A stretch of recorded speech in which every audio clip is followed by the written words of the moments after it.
নমস্কার, আমি আজকে রান্না করব এই যে দেখো কাঁচা কলার কোপ্তা। কাঁচা কলাটাকে আমি লবণ হলুদ দিয়ে ভালো করে সেদ্ধ করে নিয়েছি। এই যে এটা হচ্ছে সেদ্ধ করা জলটা, এই জলটা আমি ফেলে দেবো না, এটা আমি রান্নাতে ইউজ করব।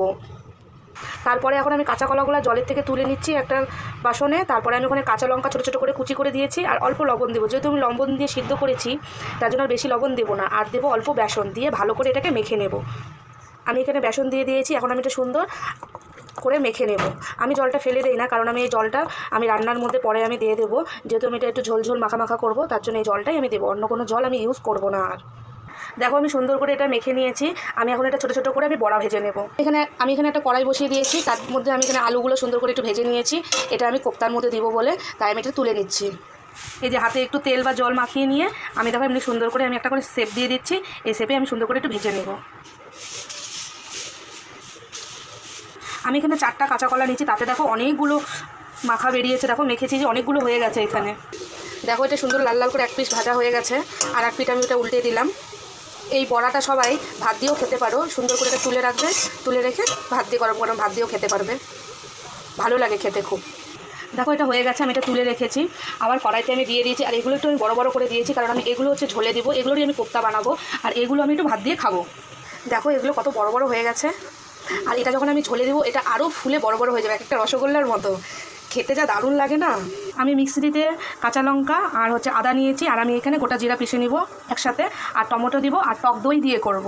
কোপ্তাটার মধ্যে টক দই দিলে পরে না খুবই টেস্ট আরও বেশি বেড়ে যায়, আর খুবই দুর্দান্ত লাগে খেতে।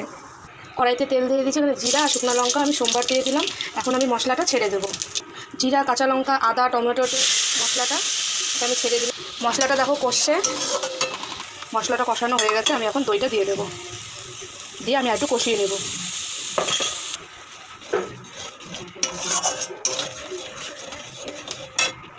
দেখো আস্তে আস্তে করে কী সুন্দর করে তেল ছেড়ে দিচ্ছে, আর একটু হবে আমাদের, এটা এখনও হয়নি পুরোপুরিভাবে।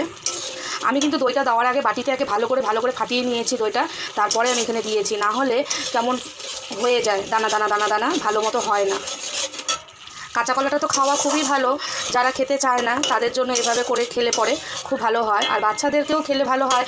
কিন্তু বাচ্চাদেরকে ডিপ ফ্রাই না করে শ্যাডো ফ্রাই করেও এরকম করে করতে পারে। আশা করি তোমাদের আমার এই রান্নাটা খুব ভালো লাগবে। মশলাটা কষানো হয়ে গেছে, আমি এখন আলুগুলো ছেড়ে দেবো। কাঁচা কলা সিদ্ধ করা জলটা আমি দিয়ে দেবো। কাঁচা কলা সিদ্ধ করে রাখা জলটা আমি দিয়ে দিলাম, আর এখানে আমি উষ্ণ গরম জল আমি দিয়ে দিলাম।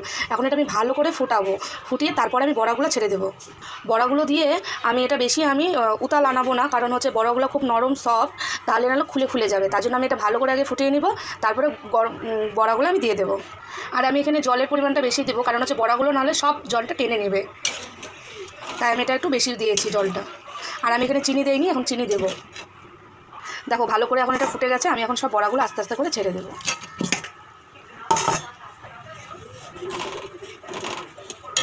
দেখো কতটা ঝোল আছে না, সম্পূর্ণটা টেনে নেবে, অল্প থাকবে, শুকিয়ে যাবে, তার জন্য আমরা বেশি আর ফুটাবো না। এখন আমি এখানে গরম মশলা দেবো, দিয়ে বন্ধ করে দেবো গ্যাসটা। এই যে একটা গরম মশলা ছিটিয়ে দেবো, আর একটু ঘি দিয়ে দেবো আমি এর মধ্যে। এখন হয়ে গেছে, আমি এটা এখন বন্ধ করে দেবো। কমপ্লিট। দেখো আমি এখন এটা নামিয়ে নিয়েছি, দেখো কি সুন্দর কালার এসেছে না। তোমরাও সবাই করে খাবে এইভাবে, দেখবে তোমাদের খুবই ভালো লাগবে। আর কাঁচা কলা আনলেই মনে করবে যে কাঁচা কলার কোপ্তা খাবো। আর এটা গরম গরম ভাতের সাথে তো অসাধারণ লাগবে খেতে। দেখো কি সুন্দর হয়েছে, তোমরাও এটা নিশ্চয়ই করে খাবে।